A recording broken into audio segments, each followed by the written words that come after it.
Okay, I want to start today with a little experiment. Wherever you are right now, just, as long as you're not driving, I want you to try and relax. The usual stuff. Yeah, the usual stuff. Go ahead. Do the little body scan. Unclench your jaw. Drop your shoulders away from your ears. You know the drill. It's the standard advice we hear everywhere, isn't it? Scan, release, repeat. Exactly. But here's the hook for today's deep dive. According to this stack of research we're looking at, especially a document called A Record of Release and Circulation, starting from the body, what you just did, Yeah. that isn't actually relaxation, at least not biologically. You're just micromanaging your muscles. You are performing the act of relaxing. Which is a completely different thing from what the body considers a true release state. It's like painting over a rusty car. It looks good on the surface, but the structure underneath hasn't really changed. That's such a great image. And honestly, it's a little frustrating because I feel like I spent half my life trying to paint over that rust. We are diving into this fascinating investigation today that argues true quietness isn't about muscles at all. It's a neural mode switch. Right. And the argument is, if you don't flip that switch in the brain, the body it never really follows. And that switch is so much harder to flip than we realize because our brains are basically wired against it. We're wired for noise. We are. So, to everyone listening, here's our mission today. We're going to explore why doing nothing is actually an active, really difficult neurological event. And we're going to get into the specific mechanic for hitting that switch. Yes, the 0-point technique. Yeah. And this is the part that genuinely shocked me. We're going to talk about the downsides, because apparently you can be too relaxed. The reversal phenomenon, it's a very real danger zone where relaxation stops being restorative and actually starts getting in the way of you being able to function. It's a wild idea. But okay, let's start at the beginning. Physiology. The source makes this big distinction between how we try to relax, the bit-by-bit method, and how the body actually lets go. It calls true release an all-at-once shift. Right. So why is that bit-by-bit method wrong? Why can't I just relax my shoulders and, call it a day? Because of what we could call the whack-a-mole problem. If you think about it, you scan your body, you think, okay, neck is tight. You relax the neck. Then your brain immediately goes, oh, but now my lower back is tense to compensate for that shift. So you focus there, and what happens? The neck tenses up again. The neck tenses right back up. You're just chasing the tension around your body. I play that game every single night trying to fall asleep. Yeah. It is exhausting. It feels like I'm trying to herd cats inside my own nervous system. We all do it. And the reason is that you're trying to solve a hardware problem with a software solution. You're using conscious thought to control these deep unconscious reflexes. What the source observed is that when the body genuinely releases, the change is global. It's systemic. So it's not local. It's not my left shoulder's relaxed. It's I am relaxed. Correct. Your breathing rate drops on its own without you trying to slow it down. That background static of bodily noise, microtensions, it just vanishes. But here's the key part. Your consciousness stays totally clear. You're not just getting sleepy. You are not sleepy or groggy. You're lucid, but the static is just gone. Okay, so if it's not me mentally telling my bicep to chill out, what is pulling the lever? What controls that global switch? It's the brain. Specifically, it's a shift in the reticular activating system, or the RAS. The RAS, right. This comes up a lot in neuroscience.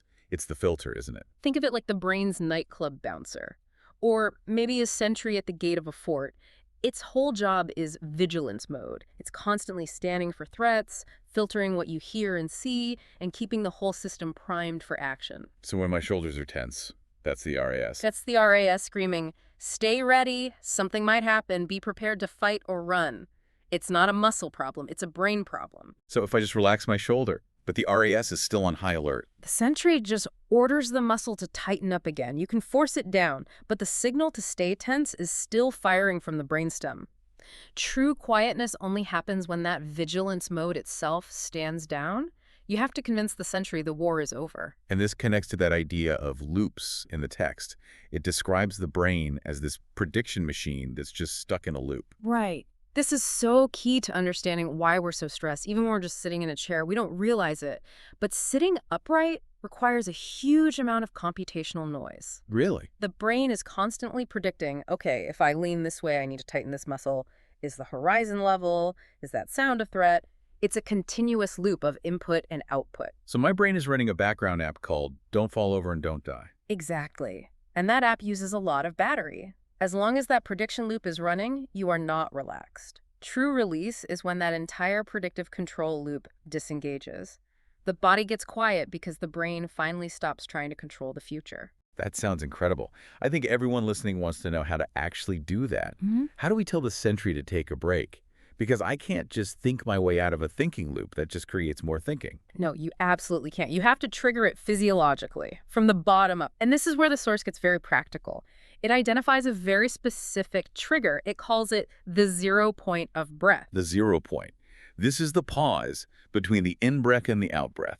Yes, but I want to be extremely careful with how we define this, because if you do it wrong, you actually make things worse. The source says this over and over. This is not holding your breath. Right, because holding my breath feels like effort. I'm tensing my chest, I'm closing my throat. That's doing something. Exactly. Holding your breath is an action. It requires muscular effort, and that signals struggle to the RAS. The sentry goes, oh no, we're drowning, or we're hiding from a predator. The 0 point is different. It's that tiny natural gap where in-breath is finished, but the out-breath hasn't started yet. It's like a pendulum, right? Perfect analogy. A pendulum swings up, and for a split second at the top of the arc, it's not going up anymore, but it hasn't started falling down. It's just still weightless. That's the 0 point. That's the 0 point. For a split second, you are doing absolutely nothing. No intake, no output. The source says this is when the neural drive to breathe just suspends, the respiratory motor output quiets down. The input and output decouple. For a moment, yes. It's like the car is in neutral, the engine's on, but the gears aren't engaged. And in that specific window, that tiny gap in the rhythm, the brain's control loop can be tricked into disengaging. Because it's looking for a rhythm to manage. It needs a beat to dance to. When you hit that pause, the vigilant system checks the dashboard and says, oh, nothing to manage right now, no air moving, and it steps down. That seems so simple, but I guess we usually just rush right past that pause. We're in such a hurry for the next breath. We are addicted to the rhythm, but that's the doorway. If you can just linger in that neutral gear without forcing it, the global shift can happen. The sentry leaves the post. Okay, so let's say we do it. We hit the 0 point. The RES stands down, the loops stop. We enter this state of global release. My logical next question is, why don't we just collapse into a pile of jelly? That is the logical next question. If we release all tension, gravity should win, right? Right.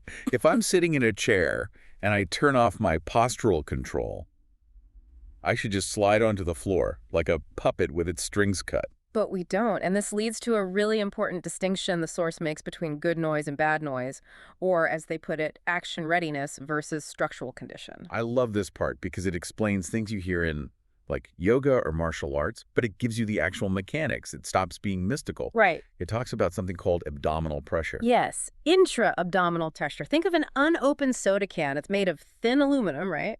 You could crush an empty can easily. But if the can is sealed and pressurized, you can stand on it. It supports your weight. Your torso works the same way. That pressure provides support for your spine and your organs. It keeps you upright. But, and this is the key, it does not signal action to the brain. So the brain doesn't read abdominal pressure as I'm about to fight or I'm about to run. Exactly. It's just a structural condition. It's static. It's good noise. Unlike, say, tight trap muscles in your neck. If your neck is tight, the brain reads that as get ready to protect the head. That's bad noise because it keeps the alarm ringing. The source also gets really specific about one muscle that I had to look up. The serratus anterior. Yes. For those of us who skipped anatomy class, this is the muscle that wraps around your ribs, kind of under your armpit. Why does the document care so much about this one muscle? It's often called the boxer's muscle, but its role here is stabilization. It connects your rib cage to your shoulder blade. The source highlights it because most of us stabilize ourselves using our upper traps and pecs so we crunch forward. The computer hunch.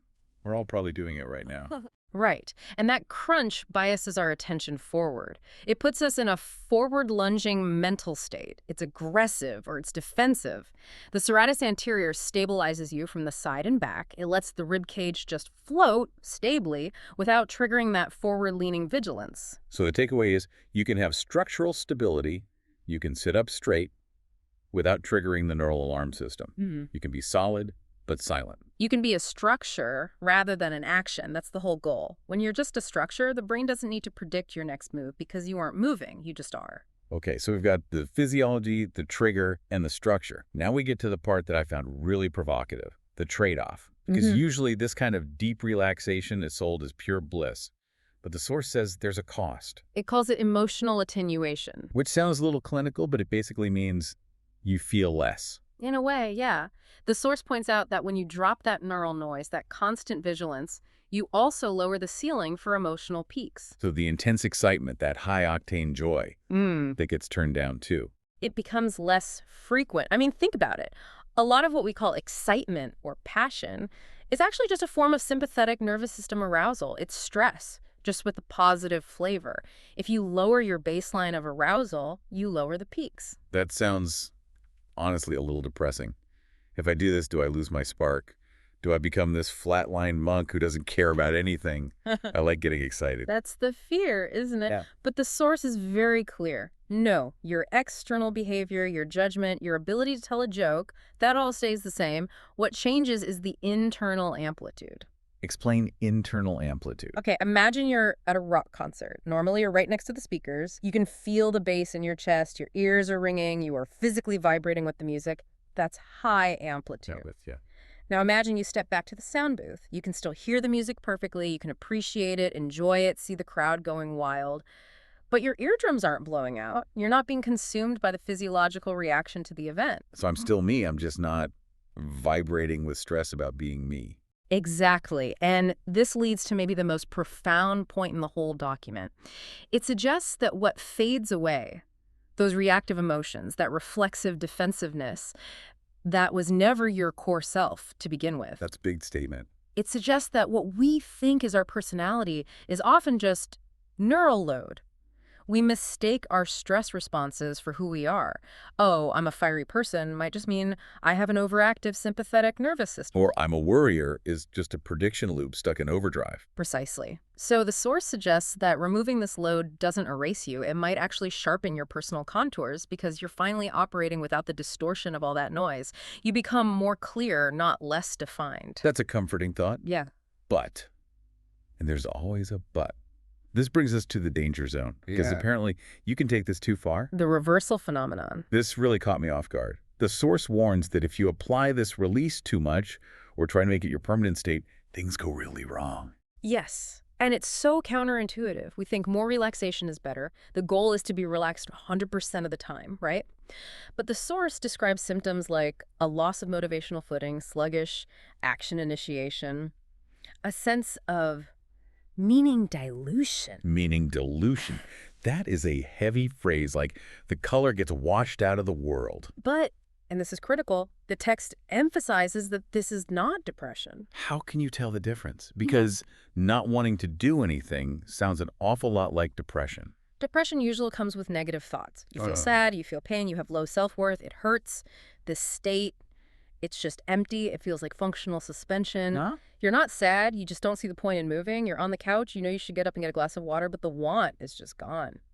Why does that happen? It goes back to the neural load. We said bad noise is stress, but there is also functional noise. There's a certain amount of microtension required just to start doing things. It's a spark plug.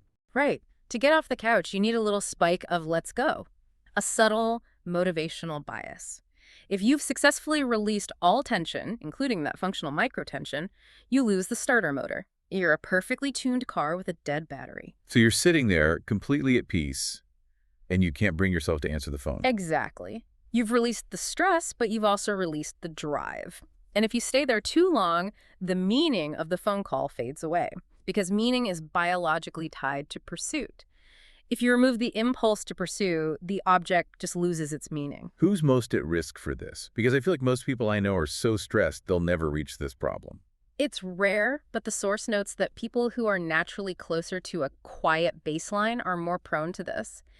If you're already a pretty calm person and you do deep release work, you can overshoot the mark. Whereas the high-strung people, High-noise individuals, the type A folks, they usually have so much built-up tension that they can release for an hour and just get back to a normal baseline. They rarely hit the danger zone because their internal engine is revving so high to begin with. that makes sense. If you're running at 100 miles an hour, slowing down feels amazing. If you're running at 10 miles an hour and you slow down, you just stop. And that stopping is where the meaning dilution creeps in. So we have this incredible tool, this neural mode switch, but it comes with a big warning label. Don't use it to turn the engine off completely when you're trying to drive. Don't throw away the key. That's a good way to put it. So let's bring this all together. We've talked about the physiology, the trade-offs, the dangers. What's the healthy way to view this structure of quietness?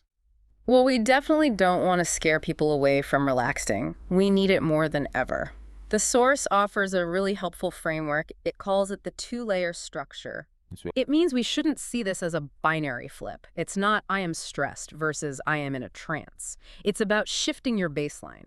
You want your daily life to have lower noise, but not zero noise. And you use the deep release as a tool to reset that baseline. Exactly. The source calls it a calibration point. Think of it like a pit stop in a race. You pull in, you hit the 0 point, you drop the tension, you reset everything, but you don't build a house in the pit lane. You get back on the track. It's a place you return to zero out the system so that when you go back to letting your life, you're not seeing the world through a dirty windshield. It reminds me of the classical traditions mentioned in the text. Zen monks didn't just sit on cushions all day. That's a big misconception. They sat, and then they did manual labor. They chopped wood, swept floors. Release, then action. Yeah. Release, then action. It's a cycle. The silence is the reference point that makes the action effective. If you only have action, you burn out. If you only have silence, you fade out. The magic is in the oscillation between the two. I really like that. It's not about escaping life. It's about cleaning the lens so you can actually see it clearly. And engage with it effectively. The source ends with this idea that it's not about success or failure. It's just about seeing the nervous system's design. Once you see the design, you stop fighting yourself. It's a powerful place to land. It makes quiet feel much more practical. It's not some mystical mountaintop. It's just recalibrating the machine so it runs better. Precisely. It's maintenance, not magic. So here is something for you to think about as you go back to your day. If quiet is just a place to return to and not a place to live, what noise in your life is actually functional? What stress, what drive, what little bit of tension is actually necessary for you to be you? And we're always trying to get rid of the noise, but maybe some of it is music. That is the question. Thanks for diving deep with us. We'll see you next time.